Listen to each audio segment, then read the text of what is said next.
جی बिस्मिल्लाहिर्रहमानिर्रहीम। मैं हूँ इकबाल जंजुआ और आप देख रहे हैं हमारा यूट्यूब चैनल और फेसबुक।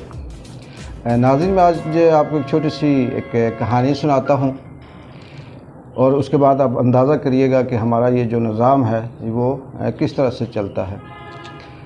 एक सेठ था, उसने अपना एक मुलाजिम रखा हुआ था और उस मुलाजिम का काम ये था कि वो सेठ को रोज़ाना 1 किलो दूध जो है वो पिलाता था और उसकी ड्यूटी ये थी।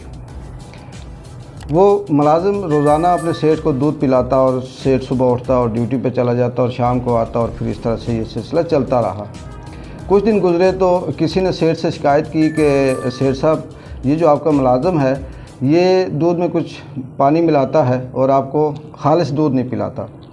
सेठ ने कहा अच्छा ऐसी बात है।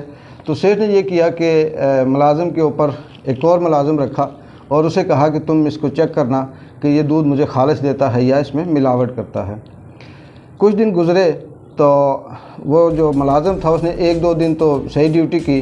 उसके बाद वो पहले मुलाजिम के साथ मिल गया और उसने कहा छोड़ यार, ठीक है, इसमें कौन सी ऐसी बात है।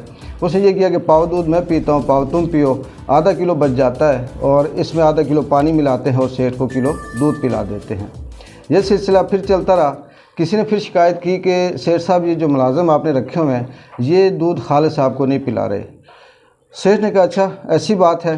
उसने फिर ये किया कि एक और मुलाजिम रखा और उसे कहा जी कि ये जो मैंने मुलाजिम रखे हुए हैं दूध पिलाने के लिए जिनकी ड्यूटी है, चेक करिएगा कि ये दूध खालिस दे रहे हैं या फिर इसमें मिलावट करते हैं। 1-2 दिन वो भी सही रहा और उसके बाद वो भी पुराने मुलाजिमों के साथ मिल गया और उन तीनों मुलाजिमों ने ये किया कि पाव दूध पीना शुरू किया और 3 पाव पानी मिलाकर दूध को 1 किलो करके सेठ को पिलाते रहे। ये सिलसिला चलता रहा। सेठ की जो सेहत थी वो बजाय इम्प्रूव होने के ख़राब होती गई और दूध जो है वो खालिस नहीं था, उसमें पानी था और जो रिज़ल्ट मिलना चाहिए था दूध पीने के बाद वो सेठ को नहीं मिल रहा था। किसी ने शिकायत की कि सेठ साहब, आपकी सेहत तो दिन ब दिन गिरती जा रही है, आप दूध भी रोज़ाना पीते हैं, मुझे लगता है कि आपने ये जो मुलाजिम रखे हुए हैं ये आपकी दूध में मिलावट करते हैं। उसने कहा अच्छा ऐसी बात है। उसने एक और मुलाजिम रख दिया। उसने मुलाजिम रखा और 2 दिन तो उसको दूध मिलता रहा सही। तीसरे दिन वो जो चौथा मुलाजिम था वो भी उन तीनों के साथ मिल गया। उन्होंने कहा कि यार छोड़ो, ऐसा करते हैं कि हम चारों पाव दूध पी लेते हैं।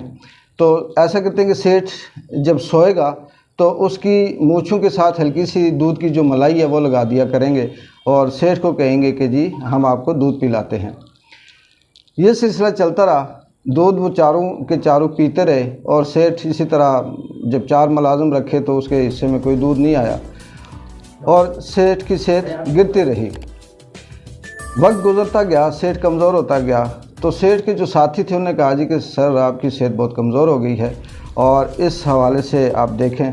उसने मुलाजिमों को बुलाया और उन्हें कहा जी कि आप क्या बात करते हैं, मैं आपको रोज़ाना दूध की बात ड्यूटी लगाई हुई है और आप मुझे खालिस दूध नहीं देते, क्या मसला है। चारों ने मिलकर ये कहा कि सर ऐसी बात तो नहीं है, दूध तो हम आपको बड़ा खालिस देते हैं। उसने कहा जी कैसे। उसने कहा जी शीशा देखें। शीशा देखा तो उसके मूँछों के साथ मलाई का थोड़ा थोड़ा हिस्सा लगा हुआ था। उसने कहा सर रात आपको सोए हुए थे, हमने उठाया, आपको दूध पिलाया, आप नींद में थे, दूध पी के आप सो गए, तो ये जो मूँछों के साथ मलाई लगी हुई है ये निशानी है कि हमने आपको दूध पिलाया। सेठ ने कहा अच्छा ठीक है, ऐसा ही होगा। ये बेसिकली इस कहानी का जो पस मंज़र है नाज़रीन वो ये है कि हमारा जो निज़ाम है, हमारा जो मुल्क है, ये जो कहा जाता है बार बार कि इमरान खान आया और उसने ये वादा किया पूरा नहीं किया, ये किया तो पूरा नहीं किया, महंगाई की बात की तो पूरी नहीं की, कर्ज़े वापस लेने की बात की तो पूरी नहीं की, करप्ट शुदा जो दौलत थी वापस लाने की बात की तो पूरी नहीं की।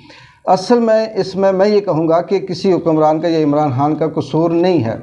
हमारा निज़ाम ये है कि जिसकी ड्यूटी लगाओ वो इतना उसकी नस नस में करप्शन भरी हुई है और वो जब इस निज़ाम का हिस्सा बनता है, चाहे वो एडमिनिस्ट्रेटर है, चाहे वो ब्यूरोक्रेसी के किसी ओहदे पे है, वो कोई भी है, ठेकेदार है, MNA है, MPA है, वज़ीर है, मशीर है, कोई भी है, وہ شروع میں تو تھوڑی سی دیانتداری کا مظاہرہ کرتا ہے، لیکن جیسے ہی وہ اس ماحول کے رنگ میں رنگا جاتا ہے اور واپس پرانے ساتھیوں کے ساتھ ملتا ہے تو وہ بھی اس کرپشن کا حصہ بن جاتا ہے۔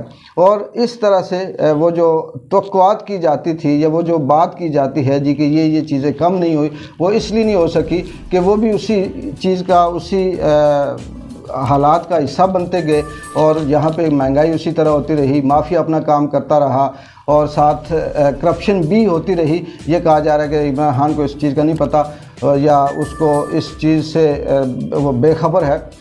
بات جب صحیح ہے، لیکن وہ کیا کر سکتا ہے؟ وہ یہی کر سکتا ہے کہ جیسے یہ الزامات ہیں جی کہ آئے روز آئی جی چینج ہوتے ہیں، آئے روز ڈی آئی جی چینج ہوتے ہیں، وزیروں کو انہوں نے تبدیل کر دیا، قلم دان اس نے تبدیل کر دی، اس کے پیچھے یہی ریزن تھی کہ یہ کرپشن نہ ہو۔ لیکن ماحول، معاشرہ اس قدر کرپٹ سے لتھڑا ہوا ہے، کرپشن سے لتھڑا ہوا ہے کہ اس میں تبدیلی لانا مشکل ہے۔ اب یہ جو عدم اعتماد کی تحریک ہے، اس کے پیچھے کوئی بہت بڑی کوئی اتنی دیانتداری نہیں ہے، اس کے پیچھے ملک کی کوئی ترقی نہیں ہے، اس کے پیچھے عام آدمی کی کوئی بات نہیں ہے، اس کے پیچھے کوئی وفاداری نہیں ہے۔